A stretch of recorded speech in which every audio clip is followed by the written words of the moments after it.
Ponte cómodo y agudiza tus sentidos para disfrutar este programa. Bolita, por favor. Toma tu posición y prepárate que el silbatazo inicial ha sonado. ¡Arrancamos! ¿Qué onda, banda pambolera? Bienvenidos a nuestro podcast de Bolita, por favor. Estamos muy contentos, estamos muy agradecidos porque nos estén escuchando y esperemos que se queden alrededor de nuestros diferentes programas que vamos a estar subiendo a las diferentes plataformas de podcast y también en YouTube. Esta tarde, este día, este programa, estoy acompañado por mis buenos amigos Uriel y Mauricio. Uriel, ¿cómo estás? Hey, mi estimado Huicho, amigos de Bolita, por favor, en este podcast que tenemos para todos ustedes. Pues muy bien, aquí ya listos para hablar, a platicar de este día sobre un tema, sí, de índole retro, ¿no? De índole retro, que nosotros estábamos muy pequeños cuando esto sucedió, pero para el fútbol mexicano marcó un antes y un después. Así es, y bueno, mi querido Mauricio, bienvenido a este primer podcast. Nosotros le estamos dando la patadita de la buena suerte. ¿Cómo estás, hermano? Mi querido Huicho, ¿cómo estamos aquí? Listos y preparados como siempre para hablar de todos los temas de polémica que van surgiendo y sobre todo también este debate que se arma muy interesante aquí con el equipo de Bolita, por favor. Hoy hablaremos de un tema muy interesante y que a muchos nos marcó y que tal vez ustedes no sepan datos o qué pasó con ciertos jugadores que hoy hablaremos, mi querido Huicho. Así es, y bueno, para ir introduciéndonos al tema, les voy a platicar que este día vamos a estar hablando sobre la selección mexicana que disputó el Mundial de Francia 98, una selección que ha sido catalogada como una de las mejores de la época o de la historia de nuestra selección nacional y que además disputó un mundial muy interesante, un mundial muy épico, muy icónico, pues teniendo figuras como Zinedine Zidane, Ronaldo, que fue también parte de la espectacularidad de este mundial. Pero para hablar de la selección nacional también tenemos que hablar sobre la persona que estaba encargada en el banquillo de dirigirlos a esta gran generación de futbolistas. Así que mi querido Mauricio nos va a hablar un poco sobre el director técnico del Tricolor. Así es, mi querido Luis, y bueno, es un paisano de nosotros, bueno, es paisano porque es mexicano, obviamente, pero un vecino, es poblano, por si no lo sabían, y es el señor Manuel Lapuente Díaz, que nació el 15 de mayo de 1944 en la ciudad de Puebla de Zaragoza, y bueno, él fungió como jugador y como estratega, el buen Manolo Lapuente, y te voy a contar un poquito de su palmarés.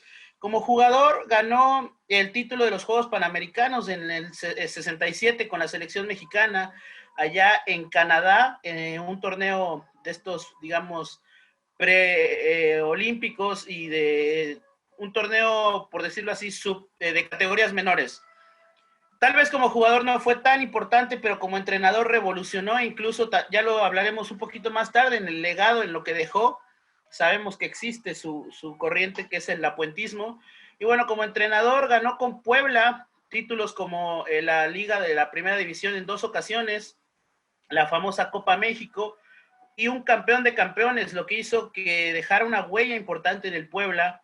En el Necaxa también ganó 2 ligas, una más con el América, un campeón de campeones con Necaxa y otra Copa México con Necaxa. Pero aquí es donde se hace más grande el mito de Manuel Lapuente, pues sus títulos internacionales tiene la Liga de Campeones de la CONCACAF con el Puebla, la Recopa de la CONCACAF con el Necaxa en el 94 y la Liga de Campeones de la CONCACAF con el América en 2006, títulos que lo validaron de manera internacional en clubes, y con la selección tiene la Copa del Oro de la CONCACAF en el 99 y, señoras y señores, por lo que venimos a hablar, la Copa Confederaciones histórica ante Brasil en ese mismo año con la selección mexicana. Es el palmarés del poblano Manuel Lapuente.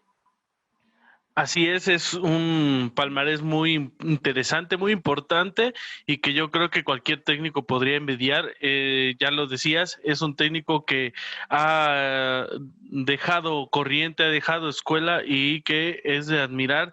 Pero bueno, vamos a empezar a hablar un poco de lo que fue este Mundial Francia 98, Uriel, porque fue muy importante para la selección mexicana, donde hicieron en años una justa pasada pues no, a lo mejor no dejaron un buen sabor de boca. Sigue existiendo ese ya merito a ese paso que todavía nos falta, pero México en este certamen fue colocado en el considerado grupo de la muerte, junto con Holanda, con Bélgica, con Corea del Sur y México. Ese era el grupo E, que estaba conformado por esos 4 equipos, llamado el grupo de la muerte. Parecía víctima México, ¿no? Sí, así es, ya lo mencionas, algo muy importante, porque previo a Francia 98 hay dos antecedentes del fútbol mexicano. El primero, el Mundial de México 86, y como ya lo sabemos, fue un parteaguas definitivamente en la historia del fútbol mexicano, porque después de esa obtención de ese sexto lugar que se logra y que se estuvo prácticamente a un par de penales de llegar a una semifinal, algo que sigue todavía de manera insólita para nuestro fútbol, marcó un momento importante, ¿no? Y desde ese momento, justo a partir de allí, es cuando esa cercanía o esa obsesión por querer trascender en los mundiales, yo creo que llega a su punto más alto. En Estados Unidos 94, anteriormente, perdón, el tema de los cachirules, pues bueno, priva a México de tener una muy buena legión de jugadores, incluso varios de ellos jugando en el extranjero, como Luis Flores, como el caso también de Javier Aguirre, Hugo Sánchez, que estaba hecho el mejor 9 del mundo, y no lo decimos nosotros, sino las estadísticas ahí están. Entonces, desafortunadamente no se puede estar en ese mundial. El 90 llega el de 94, en donde muchos lo vemos como el tercer mundial en que México ha sido local, ¿no? Porque prácticamente en los duelos ante todas las grandes potencias, Italia, en este caso también Noruega, Irlanda y Bulgaria, que es en donde queda allí en la tanda de penales, ¿no? La maldición de los penales, esos malditos penales, como dirían por allí, queda registrado eso, ¿no? Entonces, teniendo esos dos antecedentes, la obsesión por pasar a la siguiente ronda, al famoso quinto partido y determinar, ver hasta dónde puede llegar, ha crecido. Y en esta generación, mi estimado Luis, mi estimado Mauricio, es cuando se tenían depositadas esas esperanzas, sobre todo por la camada y por lo que ya comentaba, ¿no? De tener un entrenador como La Puente, que prácticamente todo estaba servido para que realmente se trascendiera. Sí, definitivamente mucho que dar en cuanto a mucho que analizar antes de esta justa mundialista, pero Francia 98 yo creo que fue una vitrina para muchos jugadores. Vamos a hablar un poco sobre lo que fue la lista nombrar que obviamente en lo que fue el hexagonal, este proceso que se vive en la CONCACAF, pues México pasó sin mucha preocupación. Algunos partidos se le complicaron normal, pero pasó muy bien y se veía un optimismo, porque creo que la característica principal de este seleccionado nacional fue había muchos líderes, muchas personas que sacaban el coraje. Pero vamos a hablar un poco sobre línea por línea. ¿Quiénes fueron los encargados de representar a México? ¿Quiénes fueron los 22 escogidos por La Puente? Vamos a hablar de los porteros. Fue Óscar el Conejo Pérez y Jorge Campos, y Osvaldo Sánchez, los porteros que estaban representando y que fueron llamados por Manuel Lapuente. Jorge Campos estaba con Pumas, Osvaldo Sánchez estaba con el América. Recordar que él nació de Atlas y de América pasa a Chivas. Y Óscar Pérez, que era portero del Cruz Azul. Mauricio, yo creo que aquí no había ninguna duda de que eran los mejores porteros para México, ¿no? Sí, justo como tú lo mencionas, mi querido Luis, la competencia era dura. En su momento, más bien, hoy en día se habla de que tal vez por ahí era un gran momento para el Conejo Pérez, y que le podía competir al tú por tú con Jorge Campos, mi querido Uriel. Pero sin duda alguna, Osvaldo creo que ahí empieza a forjar su legado como portero mundialista, ¿no? Llevándolo muy joven como un tercer portero, a aprender, a recibir consejos de los grandes. Y creo que la decisión de llevar a Jorge Campos fue correcta, estaba en su mejor momento.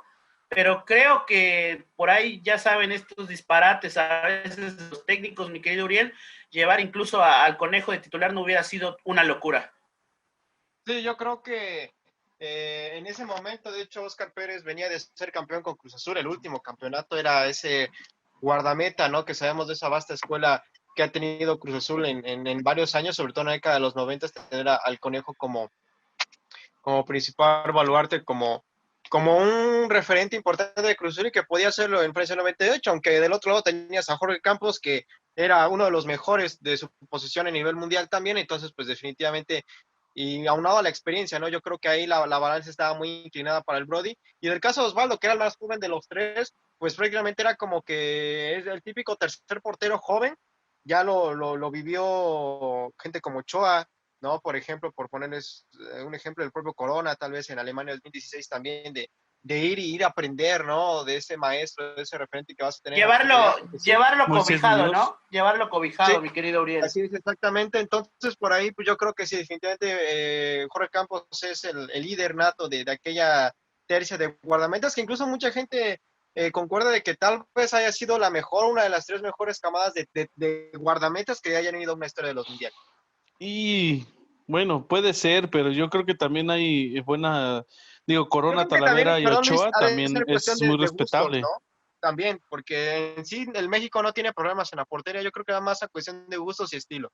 Sí, hablando de eso, para mí concuerdo más con Huicho, creo que no cabe debate que el Conejo y que Jorge Campos eran unas bestias, pero creo que obviamente por la juventud flaqueaba más Osvaldo Sánchez. Creo que no era una tercia como tal, tan sólida como la que se puede hablar de Corona, Talavera, Ochoa.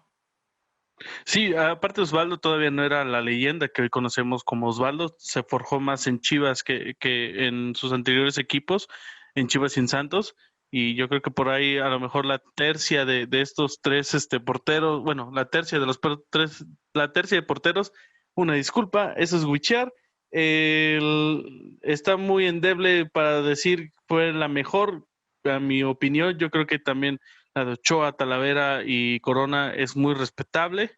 No, digo, a pesar de que a final de cuentas son generaciones diferentes y como dice Uriel, en gusto se rompen géneros, pues ya Oscar el Conejo Pérez dándonos sorpresas en Mundial de Sudáfrica con Oh, el Vasco. y para no adelantarnos tanto en el tema de los porteros, no tardarnos tanto, pero creo que es muy difícil, tal vez solo el recuerdo que me llega es Holanda con el cambio de porteros para los penales en el último mundial, pero creo que es muy difícil que se haga un cambio de portero, creo que ya cuando llevas al portero titular se sabe que va a ser el titular, entonces creo que en este caso también se sabía que sería Jorge Campos, iba a ser muy difícil que jugara el Conejo, pero creo que estos dos inamovibles en los 22 que lleva Manuel Apuente. Sí, y bueno, ya pasando a la siguiente línea de jugadores, tenemos a los defensas, Claudio Suárez, que provenía del Guadalajara, Joel Sánchez, el tiburón, proveniente igual de Guadalajara, también estaba Dulio Davino, que venía del América, Pavel Terrazas. Pardo, bueno, exactamente, Terrazas, Pavel Pardo, que bueno, a final de cuentas es un mediocampista y aquí viene señalado como defensa. También Salvador Carmona, que era uno de los defensas importantes de recambio para la Puente. Caray, primera polémica. Yo recuerdo a Pavel Pardo toda la vida siendo mediocampista, ¿eh? Sí, por eso te comento, aquí a lo mejor viene señalado en mi fuente. Como defensa, sí, ok, ya. Sí. Tenemos la misma Pero, fuente, sí tenemos la misma fuente. pero no, definitivamente Pavel Pardo siempre fue un mediocampista y de Oye, hecho era uno titular. A destacar, creo que un acierto de la Puente fue llevar esta combinación, esta química de jugadores que creo, el América por ahí pasaba por su peor momento, sí su mejor momento de fuerzas básicas con Ben Hacker, pero recordemos, no ganaba nada. Chivas, creo que venía de golear a Toros Neza, me parece, Uriel, cerca de estos años. Me parece que sí, y aparte era de los Nesa que ya empezaba a ser protagonista. A lo que voy con todo esto es que me parece que uno de los aciertos del señor Lapuente es que lleva a Claudio Suárez y al Tiburón Sánchez, que eran los titulares centrales en Chivas, los lleva juntos y lleva a la camada de Terrazas y Duilio Davino, que también eran pareja o compañeros en el América y se entendían perfectamente. Creo que es uno de los aciertos porque me voy a adelantar un poquito, Huicho. Sí. Salvo creo que un jugador del Atlante y un jugador por ahí del Atlas, toda la lista es Monterrey, Guadalajara, Pumas, América, Cruz Toluca, Azul, Toluca, uno de Toluca. llevó a una base muy clara de jugadores que se conocían y llevó una base de jugadores que sabían jugar juntos, y creo que ese es un gran acierto del por qué el éxito de Manuel Lapuente, ¿no, mi querido Delfín?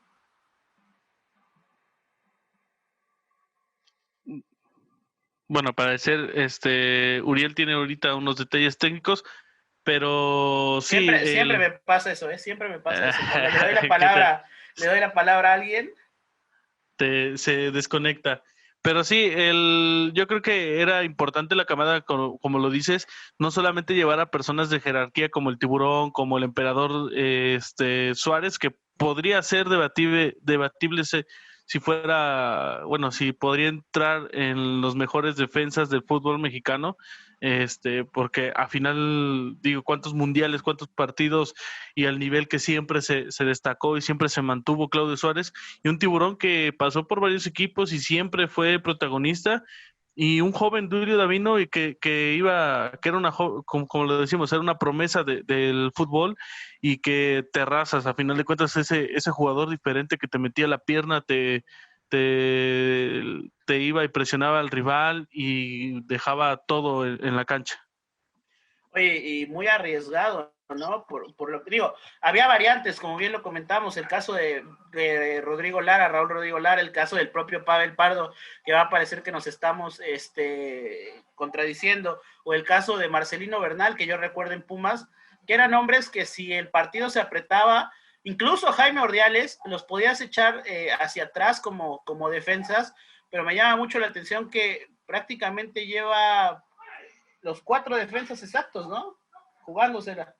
Sí, obviamente con sus variantes. Recordemos que Manuel Lapuente es uno de los técnicos que le gusta primero defenderse bien y salir de una forma muy vertical. Yo creo que es uno de los mejores directores técnicos que sabe plantear un contragolpe. No sé si compartan conmigo la opinión, pero es muy característico que sus equipos estén bien armados, pero por las bandas, bien armados atrás, pero sean muy verticales en cuanto a las bandas, para que los contragolpes sean muy mortales. Sí, un equipo que se arma muy bien de atrás para adelante. Veía una nota, una especie de editorial que le dedicaba Mario Carrillo, uno de sus asistentes de toda la vida, que después dirigió a la América, y él le pone, y ya sabemos que a Mario le gusta poner apodos sin que sean ofensivos, y Mario Carrillo le nombra como el hombre de las variantes. Decía que era un adelantado a su época y que sabía jugar con estas variantes, que si veía apretado el partido, que si veía que a cierto jugador le estaban ganando la banda, metía a Marcelino Bernal, metía a Raúl Rodrigo Lara, en el momento de meter la pierna, confiaba en Terrazas y sabía que Terrazas iba a meter la pierna, hacía cambios que hoy en día, la verdad, se le dan mucho crédito, por ejemplo, a Guardiola, con el caso de Philip Lahm, que lo cambió de posición. Me parece que fue Guardiola el que también cambia a Rafa Márquez, después en México lo hace Matosas, pero justo a eso se refiere el artículo del señor Mario Carrillo, que Manuel Lapuente es un innovador en todo y un adelantado, porque es el hombre de las variantes. ¿Ya puedes escuchar un poco más, Uriel? ¿Ya? Sí, ya, aquí estoy. Perdón, bueno, tuve problemas con la conexión. No te preocupes, digo, a final de cuentas estamos transmitiendo desde casa todos, porque recordemos la pandemia y las medidas que debemos de tomar. Y pasando a los centrocampistas, pues ya la sensación de ese mundial, que fue el Cabrito Arellano, yo creo que fue uno de los hombres que más sorprendió en cuanto a hacer un recambio y poder apoderarse de la banda. Marcelino Bernal, Alberto García Aspe, que es un hombre que yo creo que siempre ha metido corazón, garra y todo lo que se necesita estar en el medio campo. Raúl Rodrigo Lara, Braulio Luna, Jaime Ordiales, Pavel Pardo, Ramón Ramírez y Germán Villa eran los seleccionados para estar en el medio campo. Uriel, ¿cómo ves este medio campo que yo creo que muchos jugadores son de época, muchos jugadores tenían cada uno una calidad diferente? Yo creo que era elemental tener a Aspe ahí con su liderazgo en el medio campo. Sí, definitivamente, no. De hecho, fíjate que después de ese medio campo, yo creo que México ha tenido buenos elementos, pero yo creo que le ha faltado consolidación, ¿no? ¿Cuántas no veces hemos visto, por ejemplo, ver en medio campo gente como Marcino Bernal, por ejemplo, y el propio Aspe, ¿no? Beto Aspe, Ramón Ramírez también, que también podía entrar allí. Y después empezábamos a ver a los Torrado, a los Vitorino, por ejemplo, ¿no? En el 2002. En el 2006 empezamos a ver a gente como Pavel también, que ya también en ese entonces ya también era un jugador importante. Después los Israel Castro, luego los Héctor Herrera y así. O sea, no es que no hayan sido buenos elementos, porque lo son, y de selección nacional, y tienen una calidad bárbara hasta para estar en Europa, como algunos ya lo están. Pero yo creo que en cuanto a liderazgo y carácter, yo creo que la selección sigue adoleciendo un poco desde Francia 98 en general, pero yo destaco más el medio campo, ¿no? O sea, yo creo que ahí falta como que el plus, el extra, el hombre que tiene que asentar las bases, el que reparte el queso y sobre todo el que tiene la frialdad, como la tuvo el buen Beto Aspe, que a pesar de que hace 4 años falló tal vez el penal más importante en su carrera que tenía, lo termina errando ante Bulgaria, pero de ahí en fuera yo creo que termina por recomponer y fingir un gran papel como ese líder nato que siempre lo caracterizó. Sí, yo creo que es un medio campo que no se ha visto en muchos años. No sé qué opinen, pero yo creo que se necesitan a jugadores que no solamente te puedan recuperar o mover un balón, sino esos jugadores que estén ahí para meterle la pierna, para achicar al balón, para achicar al rival, para presionar al rival. Yo creo que Aspe lo hacía muy bien y aparte que tenía una zurda educada, una zurda tremenda y también el hecho de tener a alguien como Pavel Pardo que sus centros a final de cuentas haciéndole honor a la frase del buen Perro Bermúdez eran dardos envenenados porque generalmente sus centros, sus tiros siempre iban con la intención de ir a la portería o darle ventaja a sus compañeros. Yo lo que veo aquí, compañeros, son muchas similitudes en el caso de entregar la estafeta. Bien lo comentaba Uriel. Creo que, por ejemplo, el jugador Jaime Ordiales, el tipo de jugador como era Jaime Ordiales, aguerrido, que luchaba todo, antes lo había sido, en este caso, Nacho Ambriz. Creo que uno le pasa la estafeta al otro. Y, por ejemplo, a mí lo que me llama la atención es ver esta generación de gente desconocida hasta cierto punto, que después se terminan convirtiendo en baluartes, en buques insignias de la selección mexicana, como lo es Pavel Pardo, Raúl Rodrigo Lara y Braulio Luna. Los comparo con el Chapito Montes, el Gallo Vázquez y el Gullit Peña, que claro, ya después todos sabemos que el Gullit da esa baja de juego en el Mundial porque se quiebra el Chapo, pero era lo mismo, ¿no? 3 jugadores que venían de abajo, que venían picando piedra en el León, que nadie les hacía caso, nadie los conocía, se convierten en el eje de la selección mexicana. Aquí lo mismo, ¿no? Gente que llegaba con 14, 15 partidos, el caso de Braulio Luna llegaba al Mundial con 5 partidos en selección mayor, desconocidos, y después juntos, con una fórmula de juego, se terminan convirtiendo en los titulares. Y en el último, como dato curioso, que me parece de este cambio de estafeta, justo es lo del Cabrito Arellano, ¿no? Un jugador joven que llevaba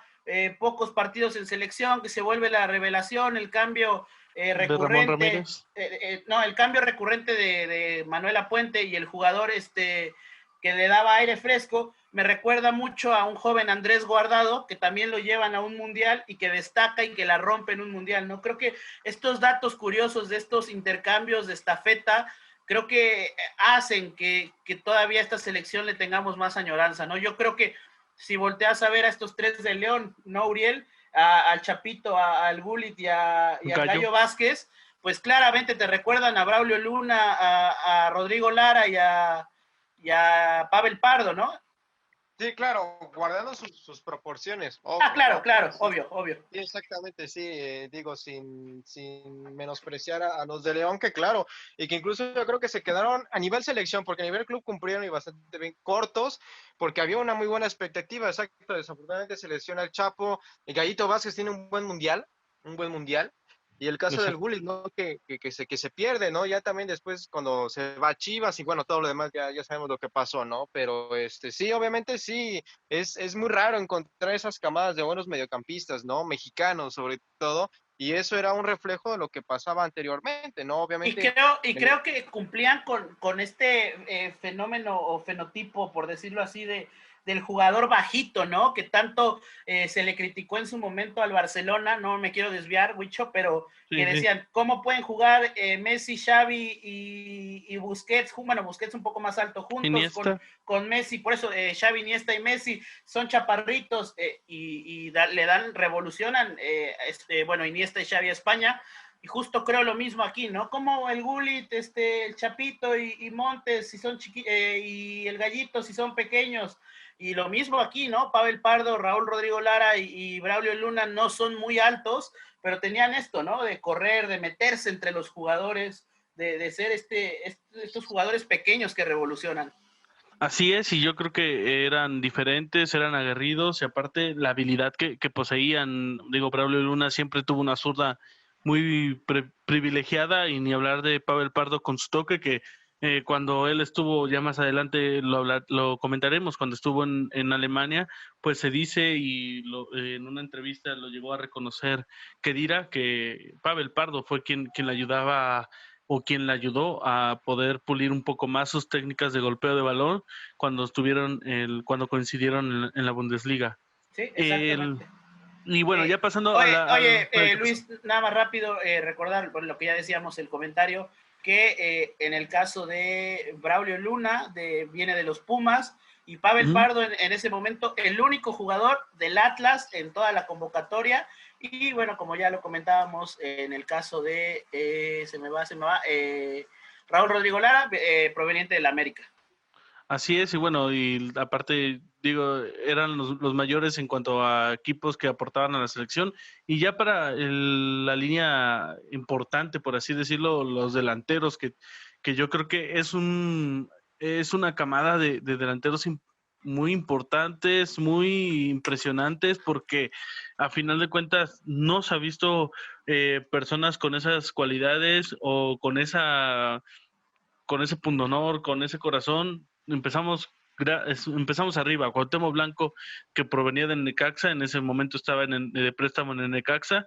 Luis García, que venía de Chivas. Luis Hernández, que venía igual del Necaxa, el matador, que fue muy importante para el esquema de Luis García estaba en el Atlante.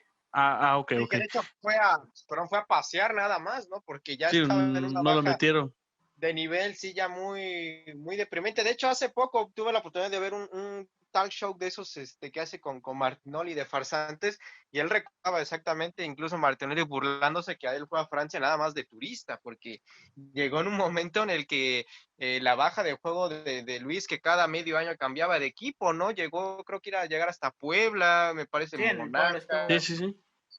Oye, y de lo que comentabas, Luis, para complementar, perdón, ibas a mencionar al Matador Hernández como el siguiente delantero y a Paco Palencia, pero lo gracioso de esto, ¿no?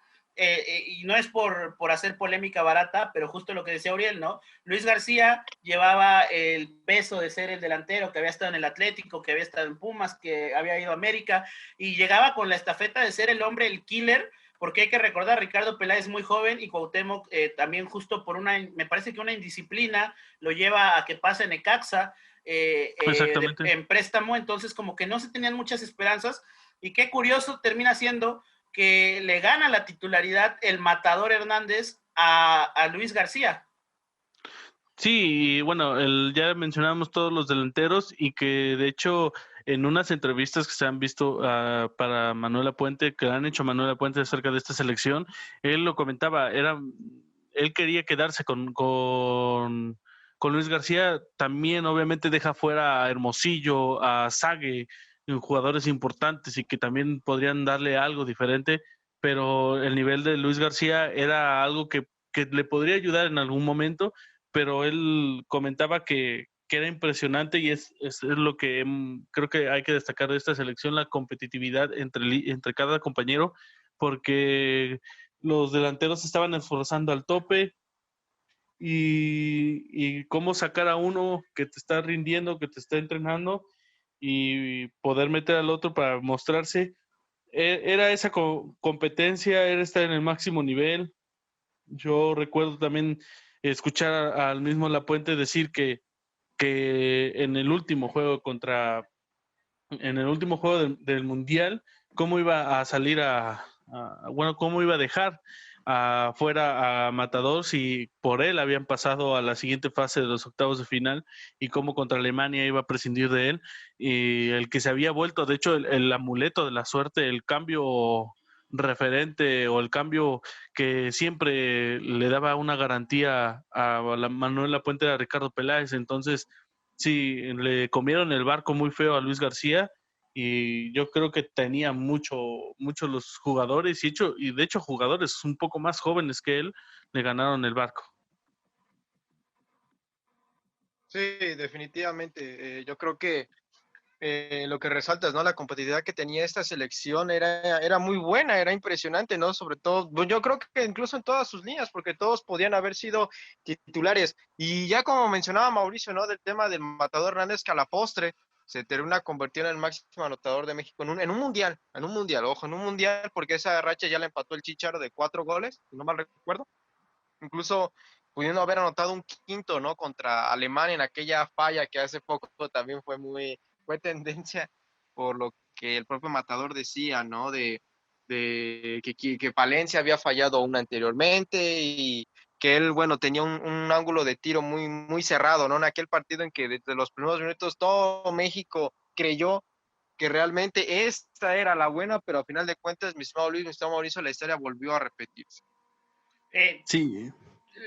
Para mí, a destacar en la línea de los delanteros, la química que había entre el Matador y Cuauhtémoc Blanco, creo que muchos americanistas hubieran deseado verla en ese momento en el equipo.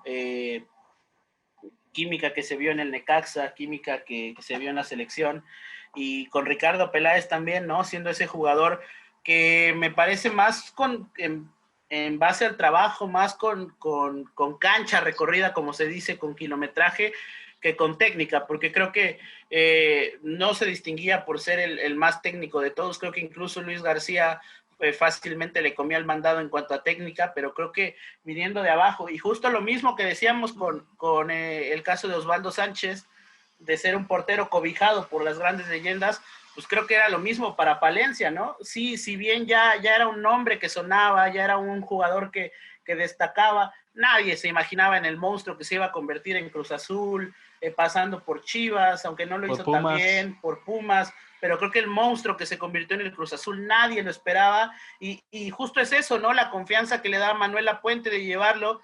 Imagínate, Uriel, te cobija Luis García, te cobija Cuauhtémoc Blanco, te cobija el Matador. Creo que eso le sirve mucho a Palencia. Sí, de verdad que sí, porque ya tenía exactamente un respaldo, sobre todo la experiencia, ¿no? De lado, teniendo a gente como Matador, el propio Luis Hernández, que diga, el propio Luis.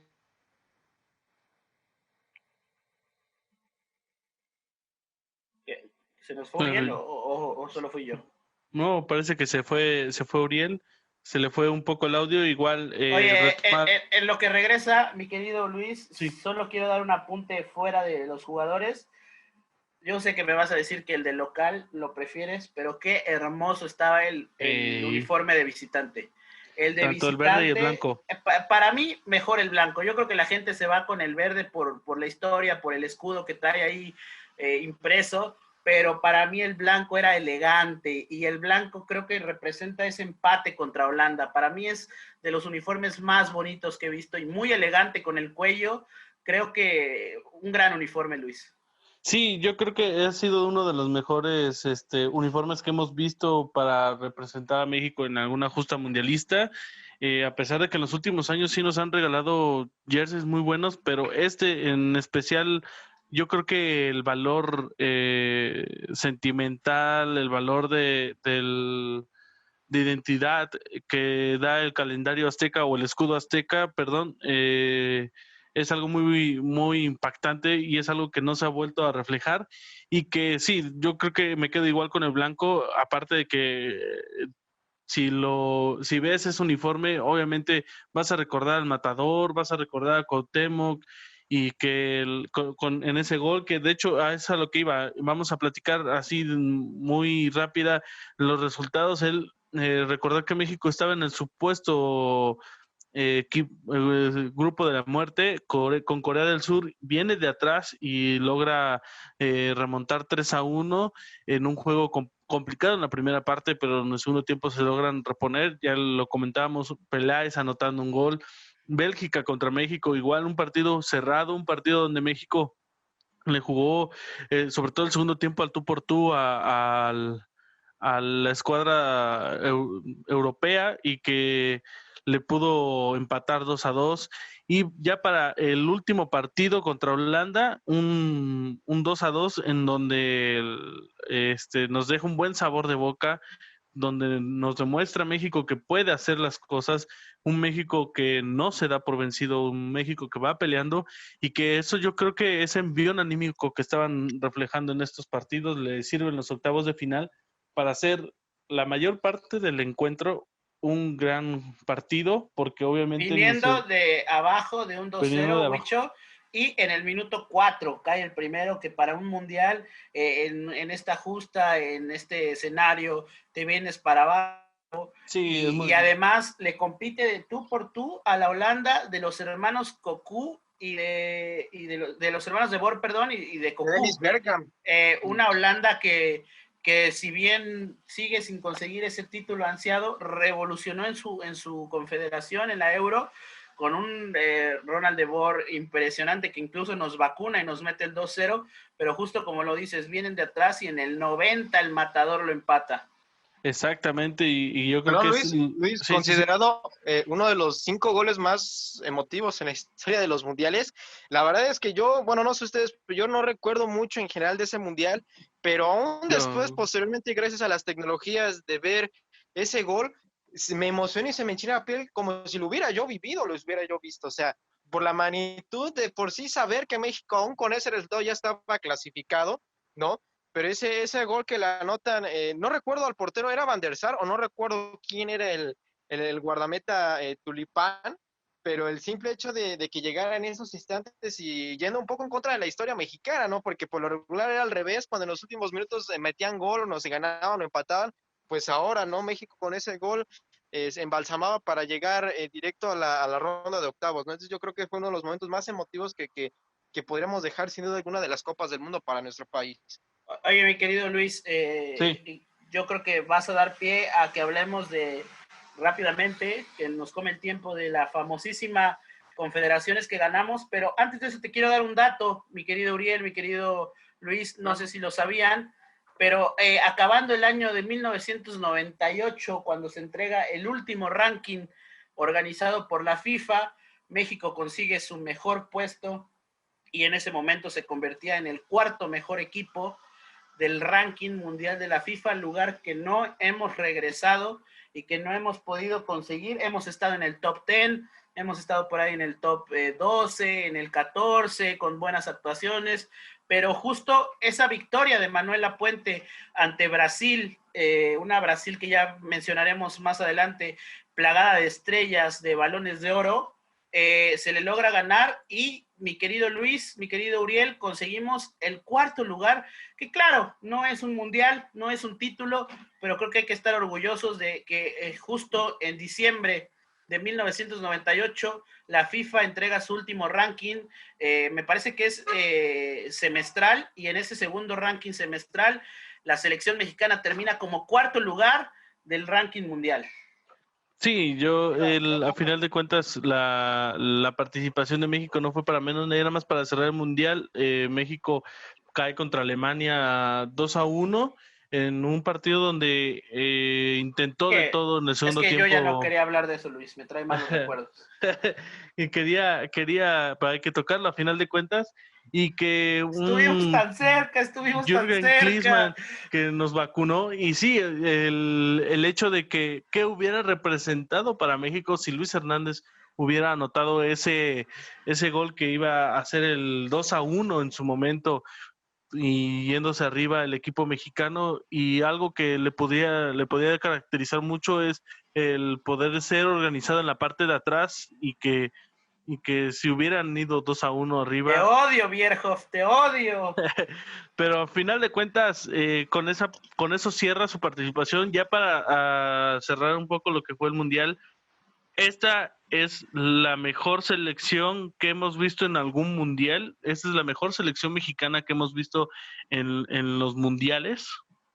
Pues ya con los porcentajes que da la FIFA, terminamos por abajo de Nigeria, que obviamente al pasar de ronda tenía un partido más, terminamos en el puesto 13, si bien no es nuestro mejor número de participación, creo que es la selección que más compacta he visto, y que a diferencia de la de Miguel Herrera, que para mí es la segunda mejor selección que yo he visto, en mi opinión, creo que a Miguel Herrera le tembló un poquito la mano y se aceleró en los cambios, a diferencia de esta selección, que me parece que lo dejó todo en la cancha, y que si bien es cierto fue una circunstancia, el error de Luis Hernández, que después, tiempo después de madurar el partido, viene el gol de Bierhoff, creo que ha sido el mundial más peleado, porque fue Bélgica, fue Holanda, fue Alemania, si bien no hay que menospreciar a Corea del Sur, pero creo que fueron enfrentamientos duros ante rivales que no se daban, y, y creo que para mí sí es la mejor participación de una selección compacta, una generación dorada que tuvo la suerte y la fortuna y el trabajo de refrendar ese título que le dio la gente con un campeonato mundial, por decirlo así, como es la Confederaciones. Pero creo que para mí, y para cederle la palabra a Uriel, para mí sí es la mejor selección en cuanto a garra, en cuanto a eso que hay que poner, en cuanto a camada, en cuanto a dirección técnica, y un pelín, un escaloncito abajo para mí está la de Miguel Herrera. Yo considero, sí, totalmente de acuerdo que esta es la mejor selección que se ha visto en cuanto a entrega, en cuanto a garra, sobre todo en cuanto a experiencia y principalmente a calidad, porque mucha gente dirá, bueno, si revisamos la tabla de jugadores, no hay ningún jugador en Europa. Pues sí, efectivamente no hay ningún jugador en Europa, pero a pesar de esa diferencia, bueno, lo equilibra el hecho de que todos eran referentes y que todos incluso tenían el nivel para ir a Europa, ¿no? Incluso ya lo llegó a mencionar Jorge Campos, gente como Adolfo Ríos también, que fueron parte de esas generaciones que llegaron a ofrecimientos de Europa, ¿no? De clubes como el Mónaco, algunos otros equipos de Portugal, pero que simplemente no se atrevían a dar ese salto porque aparte de que no lo veían todavía como que algo necesario, lo que para mí hoy en día ya es un requisito indispensable para realmente sobresalir en este negocio, el querer ir a Europa, y aparte que las directivas pues eran más cerradas todavía que hoy en día y era muy difícil que dejaran ir a los jugadores a Europa, ¿no? Pero yo veo que eso no estaba peleado en la calidad, porque al final de cuentas enfrentaste a selecciones europeas que las jugaste al tú por tú y perdiste prácticamente con la dignidad de frente, ¿no? Y yo creo que para seleccionar a lo mejor las tres mejores selecciones, híjole, yo creo que va más a cuestiones de gustos, pero también yo creo que hay que ser un poco sensatos, ¿no? Por ejemplo, decía Mauricio, después de la Volpe, yo pongo a Miguel Herrera, con todo respeto, yo creo que antes de Miguel Herrera tendría que ir Bora Milutilovic del 86 y tendría que ir tal vez Híjole. Ricardo Antonio La Volpe, honestamente. O sea, Herrera hizo un buen trabajo, sí, pudo haberlo dado más, pero yo me quedo antes que él mínimo con esas dos generaciones, tanto de jugadores como de entrenadores, ¿no? Porque también ahí hubo un buen equilibrio, un buen entendimiento, sí, que a lo mejor a Fortuna las cosas no salieran como pintaba, porque para mí esos tres resultados de estas tres elecciones que estoy hablando son injustos, y no lo digo nada más porque somos mexicanos, sino que simplemente si ves el partido, si ves el accionar del equipo, tanto local como el contrario, te vas a dar cuenta que México tuvo que haber pasado de ronda, ¿no? Pero entonces yo creo que, mande, sí, No, sí. Ok, gracias. Pero en ese caso, pues sí, yo creo que a lo mejor antes de Miguel Herrera o antes a lo mejor de las del Vasco Aguirre, que yo creo que son un poquito más olvidables en ese sentido, pues yo me quedaría tal vez con esas tres, pero sí, anteponiendo la de la Volpe de los 98. Sí, yo creo que obviamente es debatible el hecho, yo pondría a lo mejor el mismo uno 2 3 esta de la Puente, al menos en cuanto a lo que me ha tocado ver, la Puente, Miguel Herrera y la del Bigotón, yo creo que son selecciones que han marcado una época que aparte demostraron que con poco se puede hacer mucho. Eh, yo sí siento que a lo mejor la de la Puente está más allá, no solamente, no es tanto por lo que se demostró en el campo, sino por los jugadores que se tienen. Yo no veo a ningún jugador con esa calidad. No solo tienen a lo mejor la calidad futbolística, pero no la calidad en el aspecto de ser líderes. Yo no veo a nadie, a todos los jugadores siendo líderes, a todos los jugadores poniendo el corazón, la pierna. Sí hemos visto obviamente que el Rafa Márquez, que Cuauhtémoc Blanco, que Andrés Guardado en su momento, pero lo decíamos en el anterior mundial, ¿qué vamos a hacer cuando Rafa Márquez ya no pueda más? De hecho, ya, las piernas le costaban y se supo adaptar en una contención, pero ¿qué vamos a hacer? Y ahora, hoy en día yo no veo a ningún jugador en la selección mexicana que sea un referente como a lo mejor Andrés Guardado, las lesiones lo han retirado del mejor nivel que tiene, pero de ahí en fuera yo no veo a ningún jugador mexicano, no es por calidad, sea un líder nato. Y este equipo de Manuel Lapuente estaba repleto de líderes. Concuerdo completamente contigo, mi querido Luis. Creo que es más lo que como se dice en el fútbol, ¿no? Lo que se gana con el kilometraje en la cancha. Pero sí, creo que es un buen tema que nos invita y nos abre el buen Uriel. Tal vez debatir históricamente en un segundo podcast o en un siguiente podcast las mejores elecciones, pero yo creo que sí me quedo con la de Herrera. Para mí fue mejor y ya después daremos los puntos en otro podcast. Pero sí, justo esta creo que, híjole, no sé si incluyendo a esta generación, porque justo como lo dice Uriel, tal vez se ha perdido esto de que tu abuelo, de que tu tío, de que tu papá te diga, oye, ven, vamos a ver este partido de la selección que a mí me tocó ver. Pues creo que los más jóvenes desconocen esta selección completamente, pero creo que de nuestra edad para abajo, para arriba, perdón, todos coincidimos que esta, o el 90% de las personas coinciden que esta ha sido la mejor generación.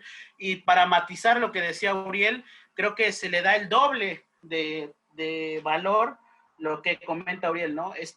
Que no hayan sido jugadores que hubieran estado en Europa, ¿no? Sabemos que además, justo es muy gracioso, muy contradictorio que estos jugadores declararan que les daba miedo dar ese salto a Europa o que no lo necesitaban, pero fueron trotamundos, ¿no? En la MLS se fue el Capi Aspe a River, Luis Hernández se fue al Galaxy, a Boca, perdón, Jorge Campos y creo que Carlos Hermosillo en el Galaxy, el Conejo estuvo también, me parece que por ahí, no, creo que no, el Conejo no, fue Jorge Campos, varios jugadores en MLS y en Argentina, o ¿no? En España, que con la misma se regresaron.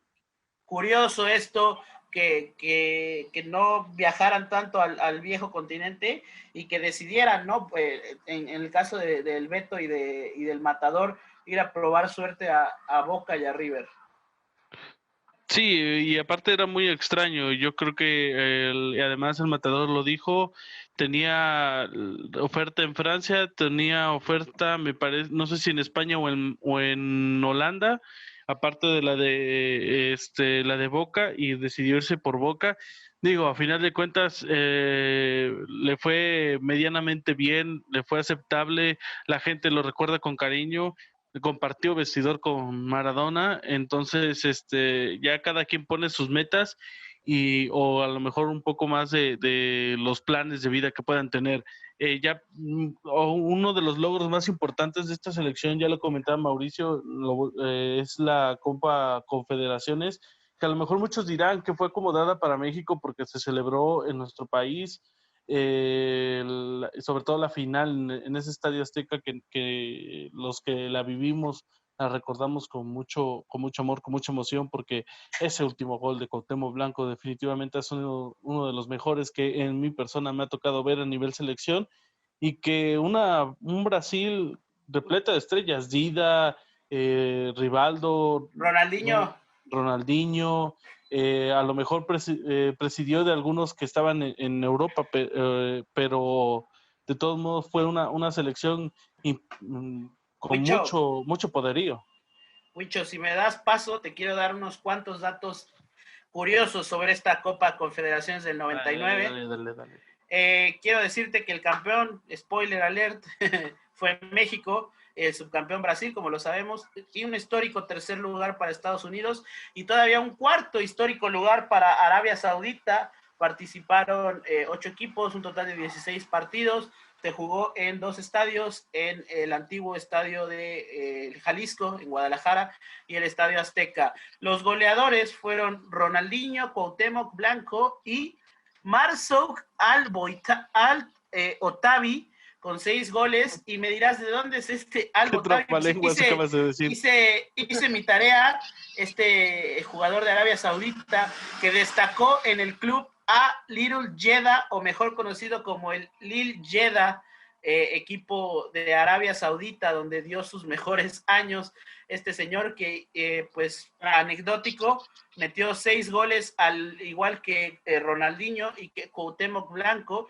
Y otro dato curioso, mi querido Huicho, para ir cerrando esta serie de datos curiosos de esta Copa Confederaciones, nuestro representante arbitral fue el señor Gilberto Alcalá, histórico árbitro del fútbol mexicano. Le tocó ser árbitro en esta Copa Confederaciones, que como bien comentabas, se enmarcó en el Estadio Azteca, en el que, bueno, nada más como para complementar, México estuvo en el grupo A con Arabia Saudita, Bolivia y Egipto, donde terminó cabeza de serie con 7 puntos y una muy buena diferencia de goles, con más 5, siendo cabeza de serie de este grupo A, evitando así enfrentarse a Brasil y llevándonos al camino de esa gran final, mi querido Huicho.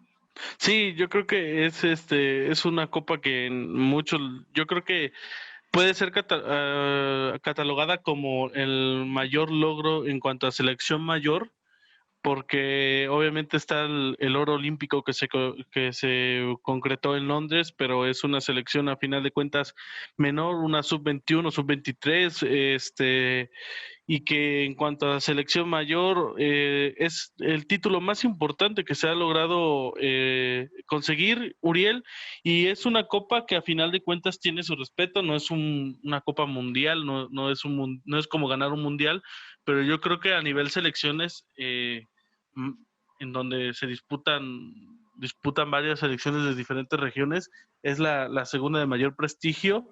Entonces es algo muy importante lo que consigue la selección mexicana.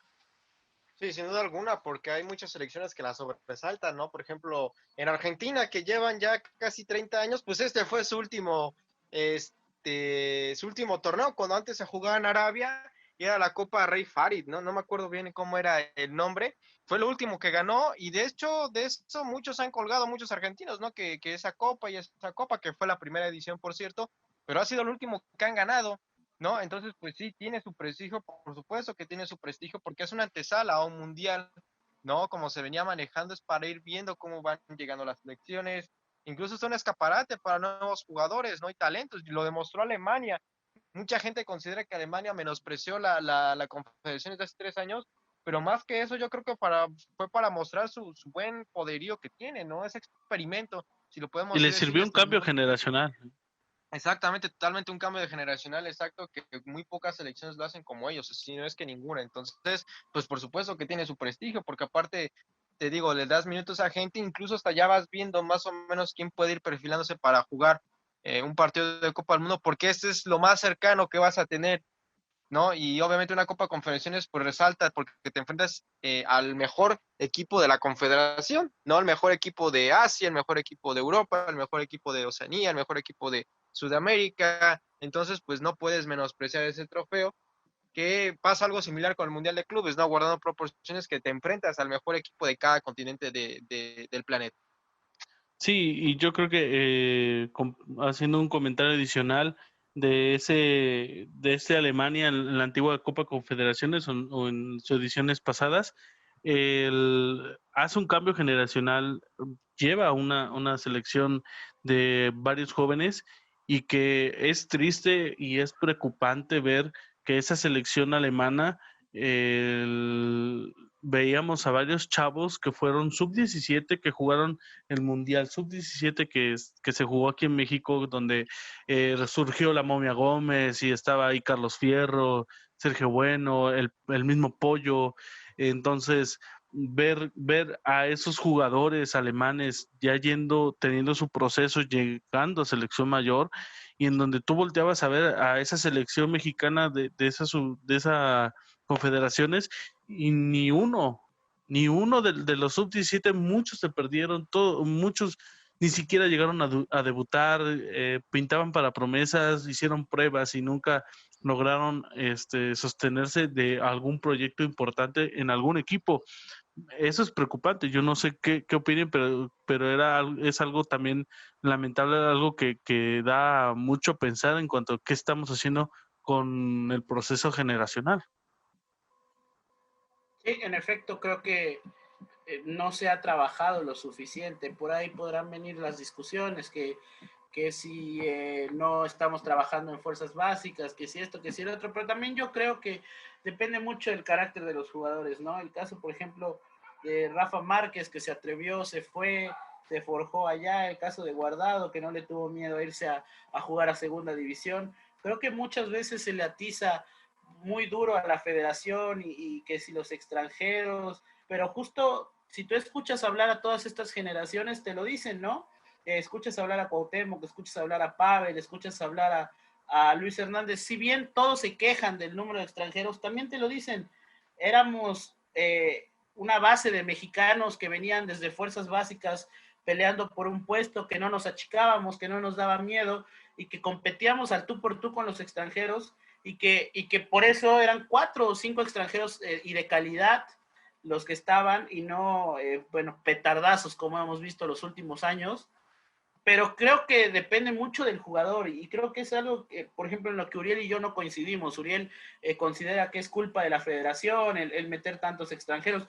Yo creo que también es cosa de atreverse porque pues ahí está, por ejemplo, el caso de Edgar Pacheco, que prefirió el dinero y se fue a Tigres en vez de buscar un sueño europeo. El caso de Jürgen Damm, por mencionar algunos, ¿no? Entonces creo que también es una zona de confort del jugador. Y mira, que para mí se respeta y se vale, ¿eh? Creo que si el jugador quiere ver por lo económico y por su futuro, adelante, pero entonces también vamos a quitarnos ya esta maña de culpar de todo a la federación y también hay que empezar a poner un poquito de responsabilidad en los jugadores, ¿no? Tanto se alaba el modelo argentino, el modelo brasileño y actualmente están muy deteriorados y los mercados que más venden son el colombiano y el uruguayo, y por lo mismo, ¿no? Porque pues, sacan 15, 20 jugadores y órale, váyanse a jugar a Europa y luego vemos casos como jugadores que llegan a Cruz Azul, trotamundos, ¿no? Que pasaron que por el Brujas, que por España,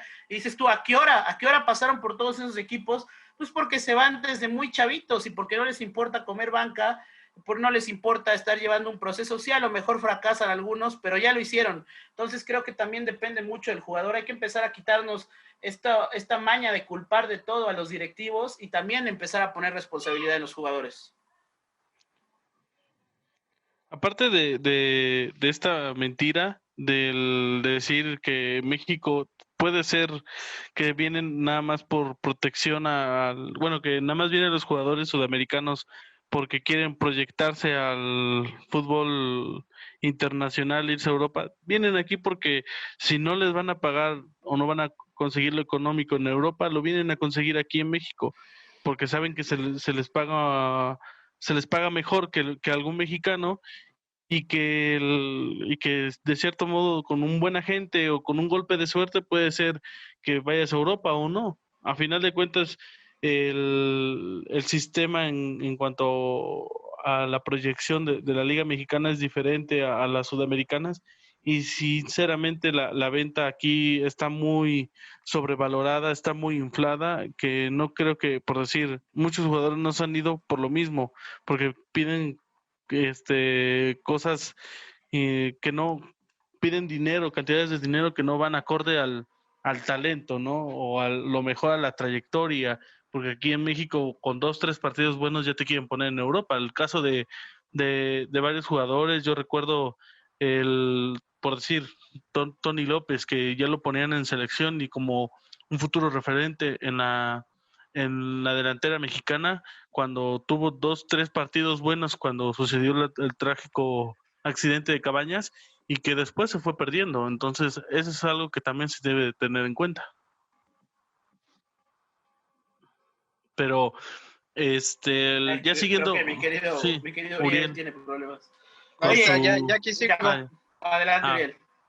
Sí, ok, gracias. Sí, sí, lo que apuntaban es cierto. Lo de que comenta Mauricio, son culpas repartidas, porque sí, hasta cierto punto, tanto federativos como, por ejemplo, leí una estadística que el Tuca apenas van cerca de 20 jóvenes que debutan en una década, ¿no? Curioso, obviamente él sabrá el por qué, ¿no? Hay mucha gente que lo critica, pero solamente él sabe por qué no debuta más jóvenes en Tigres, ¿no? A lo mejor sí son porque realmente no tienen el nivel, o como decía el ingeniero Rodríguez, ¿no? El caso de Espericueta, ¿no? Que decía, debutan, se consiguen una bonita novia, un carro y se pierden. Y en parte sí, es cierto, ¿no? Lo vemos en el caso, sí, digo, pero sin tienes ofender que a los... formarlos con los valores necesarios Ah, también para claro, eso. pero tienes un caso, ¿no? Por ejemplo, a lo mejor sin ofender a la banda de los chivermanos, la Chofi López, ¿no? Un ejemplo, tanto se ha hablado de él y tanto se ha hablado de él, que el número 10 le está quedando 10 veces más grande, porque la realidad es que mucho bla, bla, bla fuera de redes sociales y lo demás, pero no ha terminado por cojar, ¿no? Entonces yo creo que aquí ya va por una cuestión de mentalidad.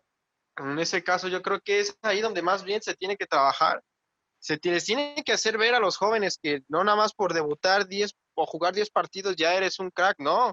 La verdad se va a escuchar medio feo, pero todavía no se ha conseguido nada. Se logró un escalafón importante, sí, debutar, a lo mejor consolidarse en el equipo, pero todavía te falta mucho, te falta afianzar la titularidad, te falta hacer buenos partidos, te falta, no sé si ser campeón con tu equipo o no, pero sí hacer lo mejor para acercarse a ese objetivo, te falta llegar a lo mejor a procesos de selecciones juveniles o la mayor, y ya de ahí dar el salto a Europa, que insisto, para mí, desde mi punto de vista, es ya una obligación de tener que mudar a Europa. Aquí ya no Bueno, hay de pero que... no por irte te das ese salto de calidad, porque recordar lo que le pasó a lo mejor a Gudiño, ¿no?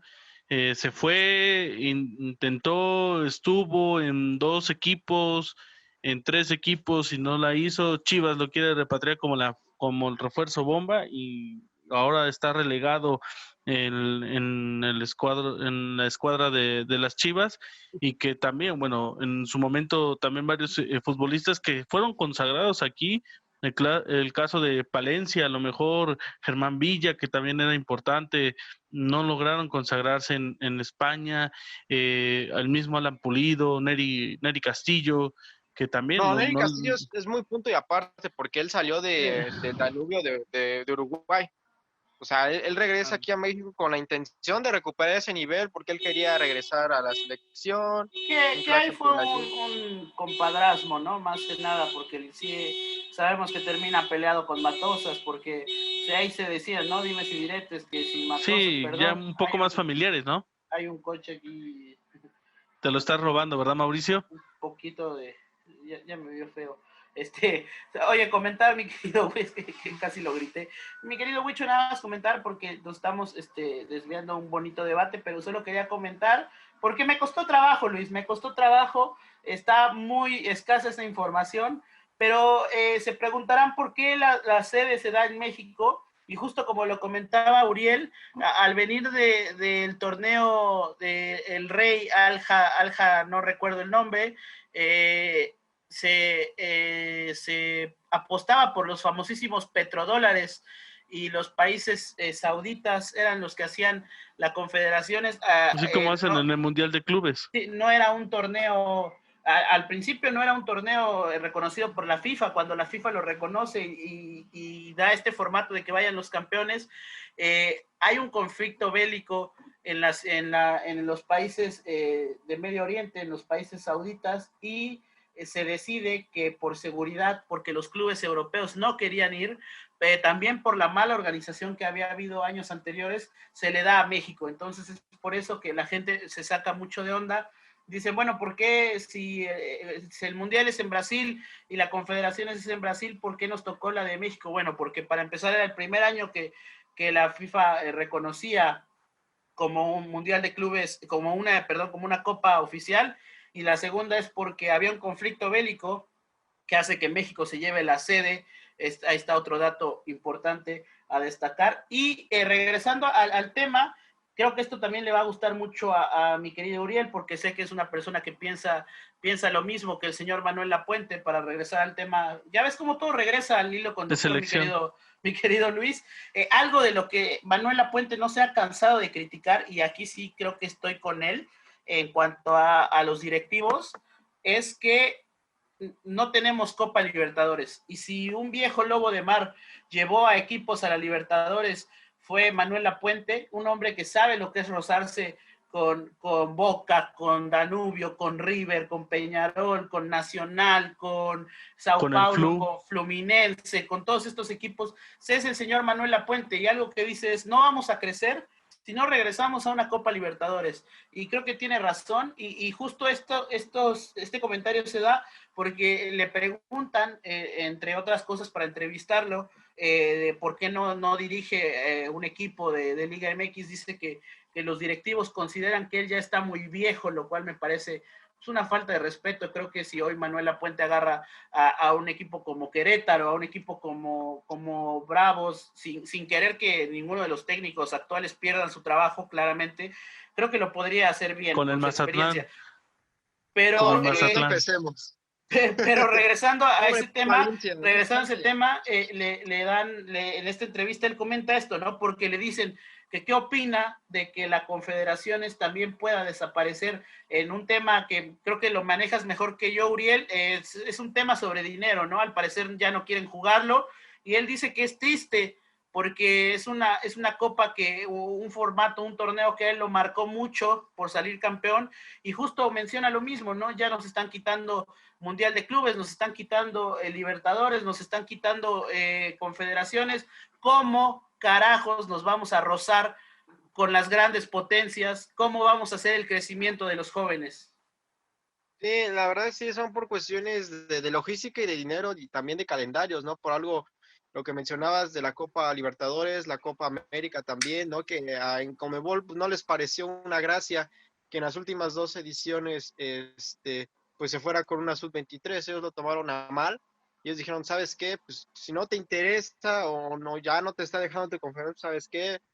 Pues aquí muere, ¿no? Y ya ahora sí que tú a la tuya y la mía con lo mío, ¿no? Entonces yo creo que va más por esos intereses, ¿no? Porque sí, a lo mejor yo sé que a ti te gusta a lo mejor un poco proteger la cuestión burocrática, pero tenemos que también ser muy analistas e imparciales en este caso, ¿no? Y quitarnos camisetas e ideologías.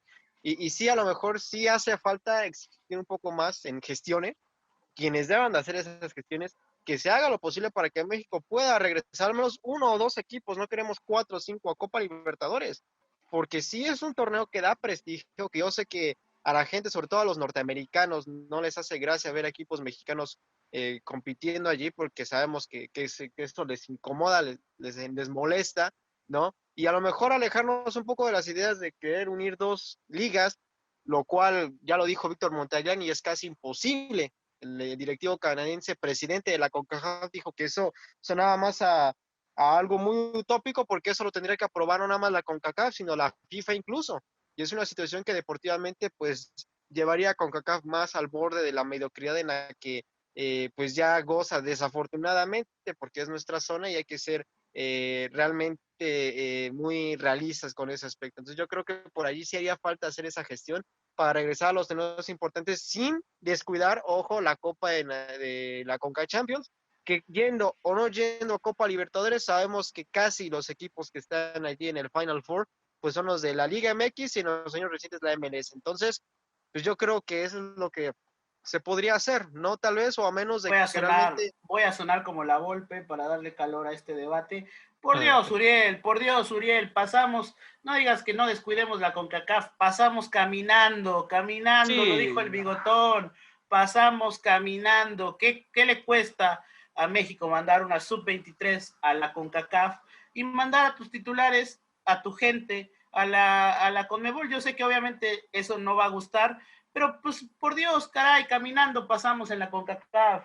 aparte que es un hecho de que hay muchos intereses de por medio, patrocinios, obviamente pues es tu federación y hay mucho en cuanto a qué jugar monetariamente, pero sí, yo creo que la CONCACAF no es un parámetro de nivel.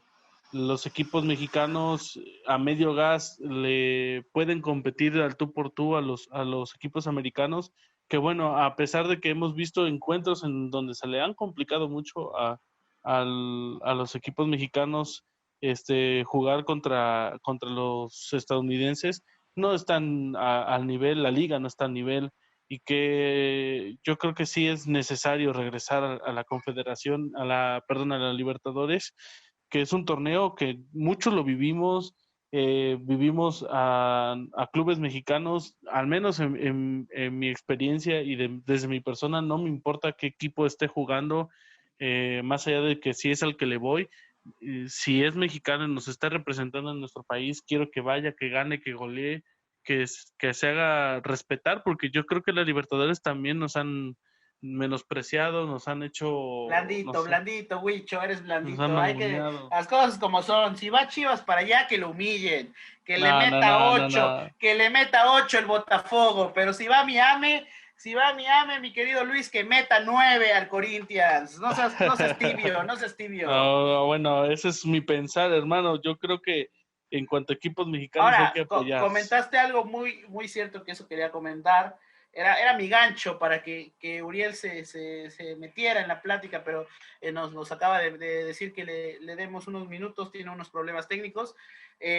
También, vaya, si vamos a regresar a Libertadores, pues que sean justos, ¿no? Porque creo que es bien sabido que tal vez, y perdón, Huicho, si me corres del podcast, pero tal vez Boca, Voy a Fluminense, poner un córtale, mi chavo. un Fluminense, un Flamengo, un River Plate, un Nacional, un Peñarol, nos dan batalla, pero de ahí en fuera, pues ligas de granjeros, ¿no? Vamos a ser sinceros, que creo que a cualquier equipo le podemos meter una goleada y eso se ha visto reflejado y por eso también Conmebol ha tenido miedo y nos ha acuchillado en muchos arbitrajes, no solo en la Libertadores, sino también en la Sudamericana, cuando se inventan que el gol de visitante sí vale contra el Arsenal de Sarandí. Hemos visto a medio muchas tiempo. veces, sí, hemos visto cómo han acuchillado, no solo el América, no estoy hablando por el equipo al que Cruz le voy, Azul y han al mismo acuchillado Chivas. a todos los equipos mexicanos, porque hay que ser sinceros, ¿no? Son 4 o 5 equipos de la élite Conmebol y de ahí en fuera creo que a todos se les da pelea y se les puede ganar.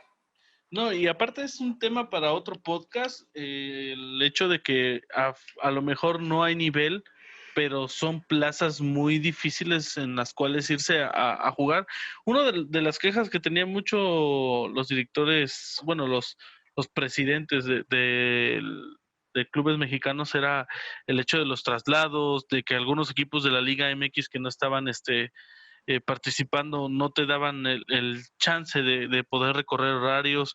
Yo creo que también ahí nos estamos metiendo el pie, pero ya para ir a lo mejor cerrando el tema y y ya para cerrar nuestro podcast, el tema del tricolor, sí es necesario volver a una Libertadores y que también siga existiendo junto con la Confederaciones, porque son torneos que te dan ese roce, son torneos que te dan a probarte y que te puedas medir contra otros equipos en los cuales tú puedes ver en qué estás bien y en qué estás mal. Y ya para cerrar este tema de la selección del 98 y cerrando nuestro podcast, hablar un poco de qué pasó de esos jugadores importantes de la selección del 98. Jorge Campos, yo creo que ya es un tema punto y aparte. Sabemos que el Brody se hizo una leyenda del fútbol mexicano, más allá de jugar de portero delantero e irse a la MLS, pues es todo una institución en la portería y que hoy en día se trabaja en medios de comunicación. Claudio Suárez, que a mi parecer es uno de los mejores defensas centrales de nuestro balompié mexicano y que también posee algún cargo de algún equipo, no sé si sigue en Querétaro, el Tiburón No, Sánchez. creo que está en selección, ¿no? Tiene un cargo en selección nacional, según yo. Bueno, y de hecho últimamente se estuvo diciendo que por qué no se le daba la oportunidad a él y a Jorge Campos para poder dirigir a lo mejor a Pumas, que fueron instituciones en donde se sintieron muy bien y que a lo mejor falta también esa oportunidad a estos técnicos o a esos técnicos que les pueden dar una renovación al fútbol mexicano. Joel Sánchez, que se ha convertido en uno a pesar de ser trotamundos, como utilizando la palabra que hace rato comentaste, hoy en día pues es uno de los entrenadores y sigue aprendiendo su dirección técnica. Creo que algo interesante de toda esta generación es que siguió estando en el mundo del deporte y ya sea desde... Está en la nueva liga del balompié, va a ser directivo de la nueva liga del balompié mexicano. Del Tiburón Sánchez. Selveto García, que sabemos que se volvió analista. En el caso de Terrazas, está muy ligado al Club América. Es un hombre que vive los partidos del América, que así como era en la cancha, ¿no? Aguerrido, burlón. Incluso en los juegos de leyendas. Pues en redes sociales se calienta y se divierte y se burla de Chivas y se calienta cuando nos gana Chivas. Entonces ahí está el buen Terrazas. El caso de Cuauhtémoc Blanco creo que no hay que mencionarlo más allá de lo anecdótico que puede ser y lo bizarro, ¿no? Que puede llegar a ser que el señor esté con un cargo político. Ojalá ya fuera de broma lo pueda hacer bien y pueda mostrar resultados, pero pues es anecdótico, ¿no? Que esté ahí. Sí. Y aparte no es el primer jugador Luis que Hernández, busca algo así. Claro, el caso de Luis Hernández, que es compadre tuyo, porque los dos son TikTokers, la está rompiendo en las redes sociales. La oportunidad. Entendió el mercado y supo hacerla muy bien, y creo que vamos a ser sinceros, no quiero sonar como that guy, no quiero sonar como esa persona, pero estaba muerta su carrera y creo que entendió y se supo meter al negocio y revivió, y ahora es un fenómeno. Lo intentó en los medios de comunicación, y no se estableció. Sí, pero exacto. Al final de cuentas hoy en día lo está haciendo muy bien. Con esta icónica peluca y todo esto, y además hay que decirlo, ¿no? Porque somos del estado de Veracruz, es un hombre muy querido aquí, un hombre que a pesar de no entregar tantos resultados deportivos como jugador, tú preguntas y la gente lo ama y la gente está identificada, y si vas a una barra de los extintos Tiburones, veías playeras de Luis Hernández retro. Creo que lo quieren mucho. Ya puedo decir la marca porque ya no existe, con la marca de gigante enfrente, el uniforme de los Tiburones que portó Luis Hernández. Así es, y bueno, Duilio Davino, que hoy en día es parte importante, es presidente de los Rayados, y creo que el proyecto que tiene y que ha sostenido demuestra el hecho de que estos jugadores que tienen carrera lo pueden hacer. Oye, Wicho, me acordé, no sé por qué no se le han dado a lo mejor en el América él o al Saque. No es que estemos haciendo tiempo para que regrese Uriel, pero me acabo de acordar un caso también muy interesante, Wicho, no sé si tú lo sabías, pero Duilio Davino tiene un hermano, Flavio Davino, y lo interesante es que uno jugó para México y el otro intentó jugar para Argentina. No desconocía yo Flavio Davino, central, espigado, argentino, jugó la mayoría de su carrera en Morelia. No sé bien por dónde venga la descendencia, si es la mamá o el papá, pero creo que sí, Duilio es mexicano y en este caso Flavio argentino. Mira, no me sorprendería porque así luego hay ciertos amigos que se creen catalanes, españoles, franceses. Yo lo tiré, no sé a quién le haya quedado, pero hay de todo, hay de tocho. Ya por ahí se empiezan a buscar su árbol genealógico y no, sí, mi apellido viene de Bueno, no sé sí, dónde. yo te diré que el apellido Mendoza sí es muy catalán, pero bueno. Es de Ciudad Mendoza.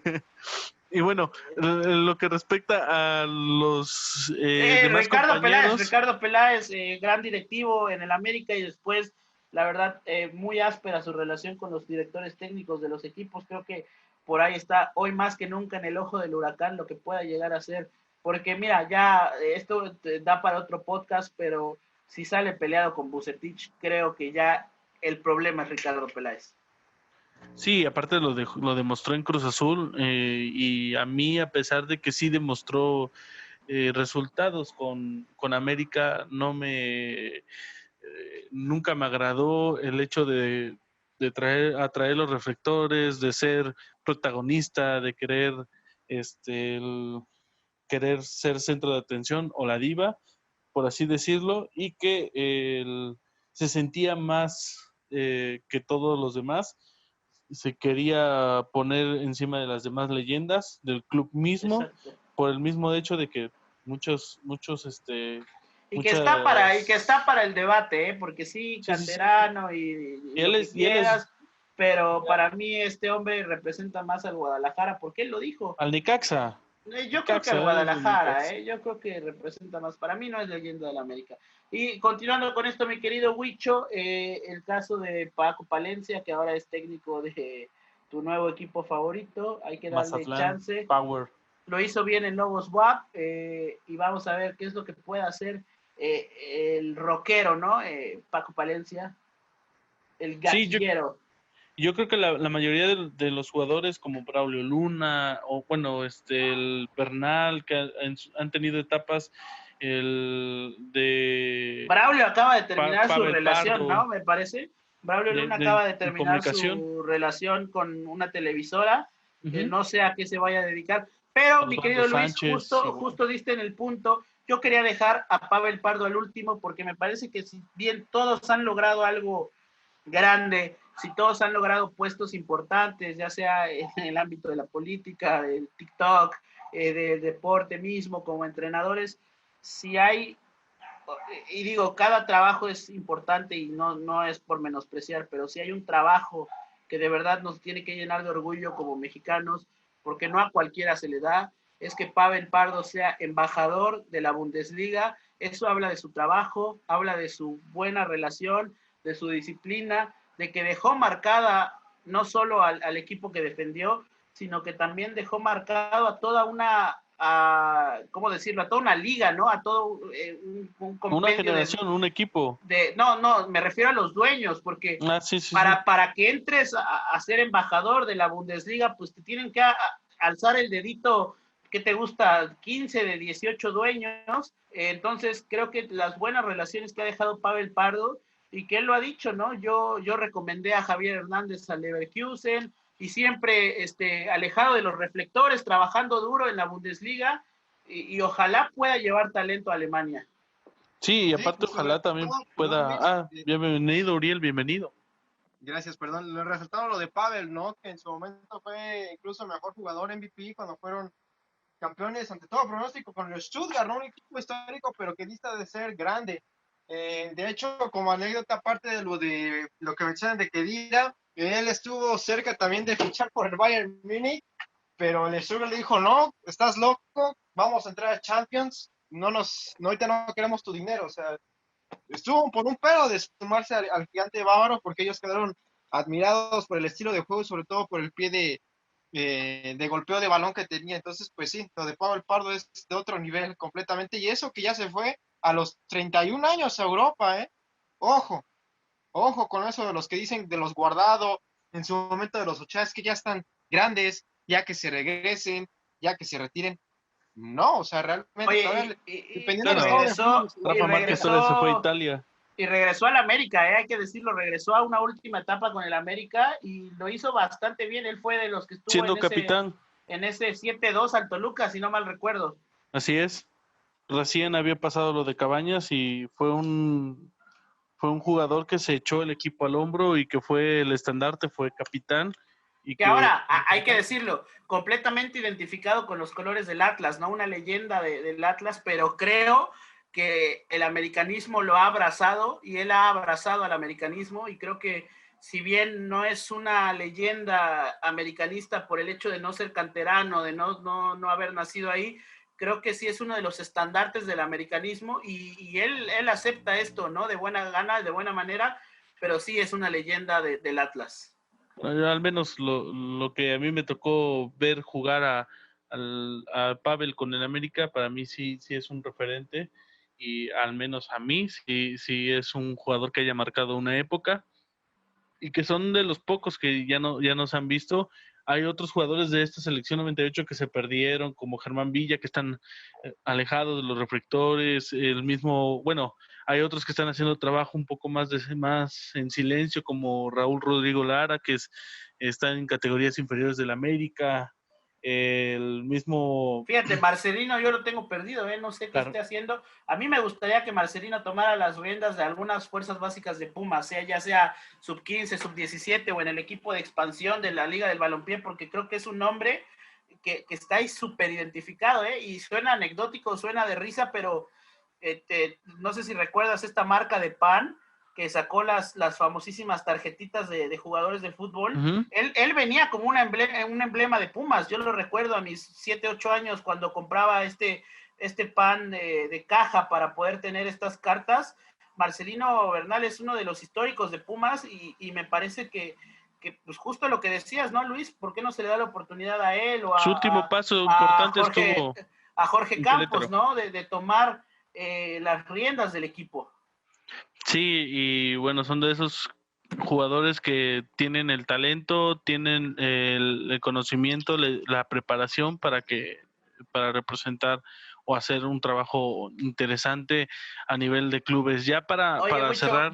Sí, justo te quería decir, me voy a apoderar de tu podcast. No, no es cierto, es broma.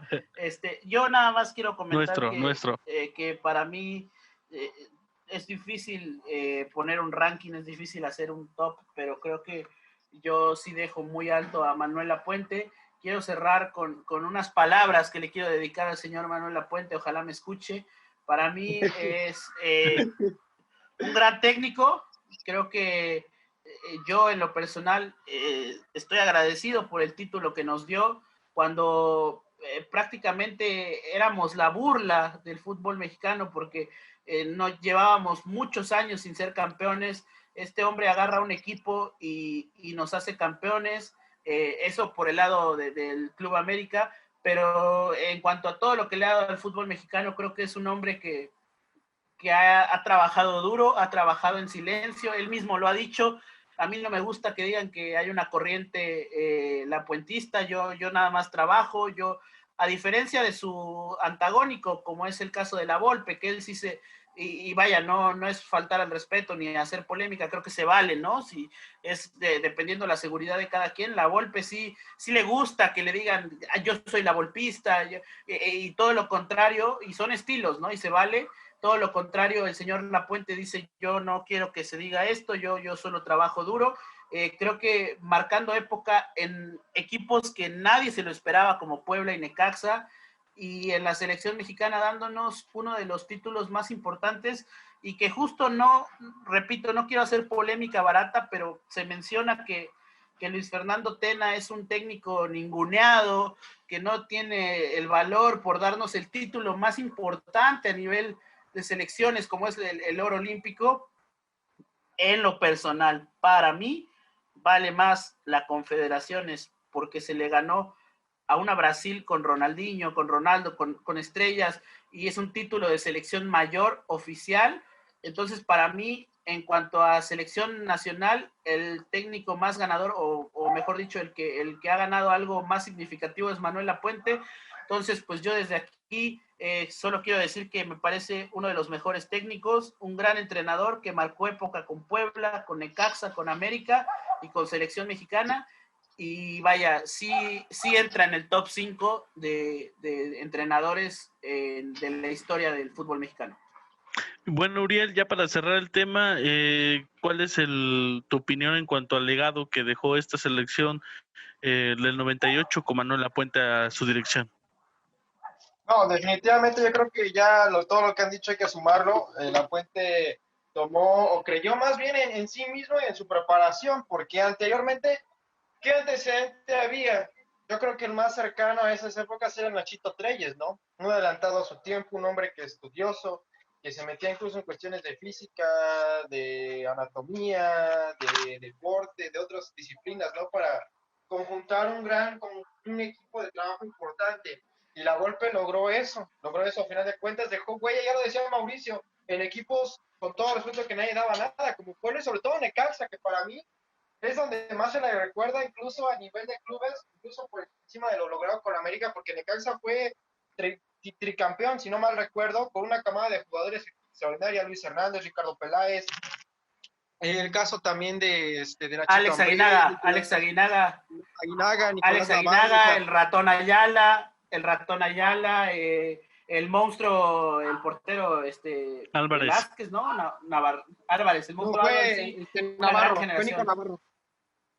También Navarro, ¿no? Entonces sí, así es. Entonces yo destaco más ese legado y tal vez lo único que podría yo haberle dicho de lo que se hubiera atrevido a hacer era pues, dirigir tal vez en Europa. A lo mejor, insisto, no se estaba tan acostumbrado a eso en aquel entonces, pero a mí sí me queda, y para mal una frase, cuando Javier Aguirre toma los Asuna después de Corea-Japón diciendo qué feo o qué impensado de que Javier Aguirre prefiere irse a Europa a entrenar un equipo como los Asuna, como temporadas posteriores convirtió a los Asuna en el equipo sensación de España, ese equipo sensación que por momentos nos recuerda a otros como tipo Villarreal, tipo Atlético de Bilbao en épocas recientes, ¿no? Esos equipos Sevilla. que nadie da nada, exactamente, y está allí. Entonces, para mí fue... Los Euro Osasuna les llamaban. Exactamente, para mí fue una cachetada de guante blanco que le dijo a La Fuente. Entonces, tal vez yo ahí le pongo ese asterisco de tal vez a lo mejor medir un poquito lo que comentaba y haberse aventado, ¿no? Yo no dudo que hubiera triunfado, incluso estaríamos hablando seguramente del mejor entrenador mexicano tal vez de la historia, si es que realmente él hubiera aceptado irse a Europa, pero vuelvo a lo mismo, a lo mejor no era tan fácil, pero ahí sí yo difiero un poco en lo que él comenta. De ahí en fuera yo creo que ya lo mencionábamos, irreprochable la gran carrera de este señor, aunque para mí en épocas recientes ha sido muy desperdiciado. Y bueno, así es como nosotros Mi vamos querido cerrando el Huicho, tema. mi querido Huicho, yo te quiero dar la palabra para que cierres esto y nos des también tu opinión, sobre Manuel Lapuente y sobre el legado que deja. Y mi querido Huicho, también que menciones en qué plataformas van a poder escuchar este podcast, porque me gustaría que la gente nos comentara dónde ponen a Manuel Lapuente, ¿no? A lo mejor en un top 5, en un top 10 de los entrenadores mexicanos, y también que nos comenten dónde ponen a esta selección del 98, diagonal 99, en la historia de las selecciones, ¿no? Para que se ponga bueno el debate con la banda pambolera, y ya los estaremos comentando en los en vivos, si hay una opinión que nos guste mucho o que abra un mini debate, estaremos reaccionando a sus comentarios, pero que nos digan, ¿no? ¿En qué lugar ponen a Manuel Lapuente de los directores técnicos mexicanos? ¿Y en qué lugar ponen a esta selección, mi querido Huicho? ¿Qué te deja el legado de Manuel Lapuente? Bueno, yo creo que el legado de Manuel Lapuente deja uno de los mejores una de las mejores participaciones de México en algún mundial, el poder ser capaz de dirigir a estos jugadores líderes de garra, de presencia, de categoría, pues no es nada fácil, y mantenerlos algunos en la banca, otros de titulares, pues a final de cuentas da muestra de su talento. Lapuente creo que le abrió los ojos al mundo de que México puede ser una selección a temer, una selección de garra, y que eso se debe de recuperar. Y aparte la alegría de, para mí, el mejor título o el mayor título que se ha logrado en selección mayor. Ya lo comentaba hace rato, para mí, bueno, obviamente sin demeritar a la medalla de oro, pero pues fue una selección sub-23, sub-21, pero en cuanto a selección mayor se logra el título más importante ante un Brasil y con un gol de Cuauhtémoc que nunca se me va a olvidar. Entonces yo creo que el legado es demostrar que la capacidad de un jugador mexicano, la garra, la entrega y no darse por muertos y poder no achicarse ante algún rival.